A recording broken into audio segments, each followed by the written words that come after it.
Kaze neza kuri Brashar TV. Brashar Special Technician. Sosiyete icuruza imodoka biri ku rwego rwo hejuru, kwamamaza biri ku rwego rwo hejuru. Bimeze bite rero? Uyu munsi ntusanzwe twagarutse twakuzaniye imodoka bayita Macho yine Macho automatic. Ku mafaranga miliyoni 6 urabasha kwegukana iyi modoka Macho yine Macho umwaka wa 1998. Yambaye amapine mashyashya, ifite ikizu gishyashya. Ni ukuvuga ngo miliyoni 6 turabasha kwayegukana. Wabonye aba Brashari? Dora aba Brashari. Nakubwiye ngo iyi ni Brashar TV. Aba Brashari bavuga ati imwicare bureye imodoka, twabamaze iyi modoka ize ko yagurwa. Reba aba Brashari, reba Macho yine. Naho nge kuri mikoro ni Brashari nigena Emmanuel. Rebi modoka ntuza kuba mvuna. Nakuvuga ngo iyi ni Macho yine cyangwa Macho ku mafaranga miliyoni 6 automatic urabasha ko wayegukana. Nakoze icyo nagomba gukora, niyo mpamvu mbabwira ngo comment zanyu zigiraho, ndazibona ibyo munsaba byose mba ngomba kubikurikiza. Dori modoka. Naho iyi ni Brashar TV. Ndagushimiye wakurikiye Brashar TV. Wowe wakoze subscribe uri inshuti magara. Imana izaguha umugisha. Icyo umutima ushaka kizabe nk'uko ushaka. Niba utarashaka, ushaka muzabane neza. Nawe niba ukijya kuri Brashar TV akaba ari ubwa mbere, ikintu ugomba gukora no gukora subscribe, ugakora share, ugakora comment kugira ngo imodoka nzajya ntereka ku isoko zose uzajye zibona. Aka ni kazi k'umuturika dufite muri uyu mwaka. Nk'ibisanzwe kuri mikoro ni Brashar nigena Emmanuel. Uwo ni wenge weba kwita ndukurikiye Brashar TV aka kanya ukari kubona imodoka z'imiturika, imodoka z'agatangaza, imodoka zizahora mu ntekerezo zawe. Niyo mpamvu nkubwira ngo uri umu Brashar ukomeye cyane. Wowe uri umu Brashar, wabishaka utabishaka uri umu Brashar. Upfa kuba warakoze subscribe. We kora subscribe, ukore share, ukore comment. Hepfo tubona narakazongera ngo papa ukoreho. Icyo gihe imodoka ntereka ku isoko zose uzajya zibona. Brashar TV. Iyi ni Brashar TV. Wowe uherereye aka kanya uri i Kigali. Abari i Kigali ndabasuhuje. Gatsata, Kanombe, Kicukiro, Kabuga, Nyarutarama. Mwese mukurikiye Brashar TV muri karere ka Gasabo, karere ka Kicukiro, Nyarugenge.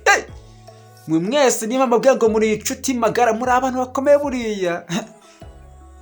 Ubundi kugira ngo umu Brashar ni uko warakoze subscribe, hanyuma ibintu byose ukagenda bikora ukabikora byose. Icyo gihe wamaze kuba umu Brashar, icyo gihe ubundi imodoka ntereka ku isoko zose zibonera ku gihe, ndetse n'inkuru ngenda bashyiraho zose muzibonera ku gihe. Aka kanya wasanga kandi ugeze kuri Brashar TV uri uw'agatangaza. Niba ugeze kuri Brashar TV uri uw'agatangaza, kandi uri n'uw'agaciro. Ntuza kwicokoza cyangwa unyerere ngo ugende udakoze subscribe, kuko ushaka kuvuga ngo ibi ni ibiki koko, ibi ni ibiki Brashar maradukorera, ibi ni ibiki koko, ko nta bushobozi mfite bwo kugura imodoka, aranshaka hiki, sinshaka kureba bino bintu, ndacyari mutoya, ndakiga, nta mafaranga mfite yo kugura imodoka. Gutes uri umunyamugi koko, guhera ku mafaranga miliyoni 1 kuzamura kuri Brashar TV. Guhera ku mafaranga miliyoni 1 kuzamuraho gato cyane, ndagukubita imodoka y'agatangaza, imodoka izahora mu ntekerezo zawe. Ni imodoka y'umuturika, ni imodoka izahora mu ntekerezo, kugikubita mu gipangu gaparika, wasaba ukajya unaparika no mu nzu. Ndayiguhereza kuko kuri Brashar TV ntacyo ntagukorana na kimwe. Upfa kuba uri umu Brashar, kuko no gukopa turagukopa. Woreba iriya modoka, nabwiye ngo iriya modoka twatangiyeho bayita Macho, iraza kugaruka mu kanya. Ubutumwa turagiye twamamaza mu kanya iragaruka, uza kugenda uyitegereza. iriya modoka twatangiriyeho.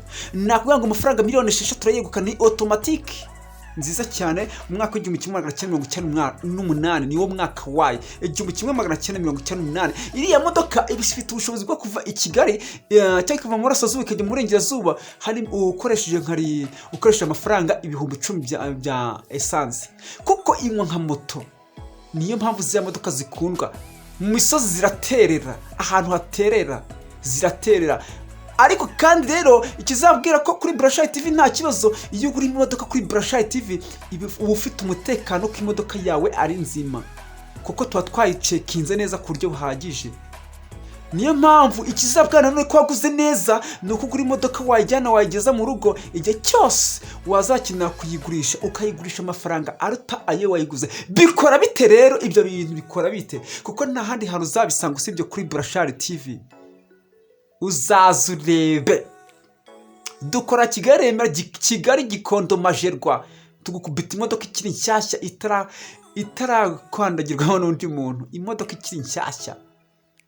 Rebi modoka barakwereka Volkswagen ku mafaranga miliyoni 7 ubasha ko wayegukana. Barakwereka ariko koko ndaguha Kikumi automatique, ndaguha Carina E, ndaguha CE ku mafaranga miliyoni 8, ndaguha Artis nouveau modèle ku mafaranga miliyoni 8,500, ndaguha Yaris sedan ku mafaranga miliyoni 6, ndaguha Yaris sedan ku mafaranga miliyoni 7. Ariko niba atari ukumvuna ushaka iyihe modoka, ko namaze kukwinjiza mu kibuga bushyashya, ikibuga Burashari TV namaze kwinjiza mu kibuga bushyashya. Ntuze kuwamvuna kandi uzagura kuri Burashari TV kandi uzishima. Nitwe dutunganya misiyo twatumwemo ku 98%. Wayibonye imodoka ishaka amafaranga miliyoni 6? Nitwe dutunganya misiyo twatumwemo kuri 98%. Uzumva byinshi kuri Burashari TV, bimwe bigukore ku mutima, ibindi bigukore mu bwonko, ariko ibyinshi bizagusigira isomo. Ibyinshi bizagusigira isomo. Nabwo ngo ibayita macho ku mafaranga miliyoni 6 turagiyekuka n'imodoka nshyashya. Ariko niba atari ukumvuna ushaka iyihe modoka koko, ko namaze kukwereka imodoka nyinshi, wowe ikigomba gukora ni ukumamagara kuri 0788 497 izo nizo nimero ushaka kwa waduhamagara kuri Burashari TV. 0788 497 0788 497 Burashari TV, Burashari Special Technician. Ndagushimiye twabanye kuri Burashari TV turi gutereka imodoka ku isoko, imodoka y'agatangaza macho n'izindi modoka zahora mu ntekerezo zawe. Wayibonye saro yayo, nukuri uri inshuti magara, icyo umutima ushaka kizabe nk'uko ushaka. Bye bye.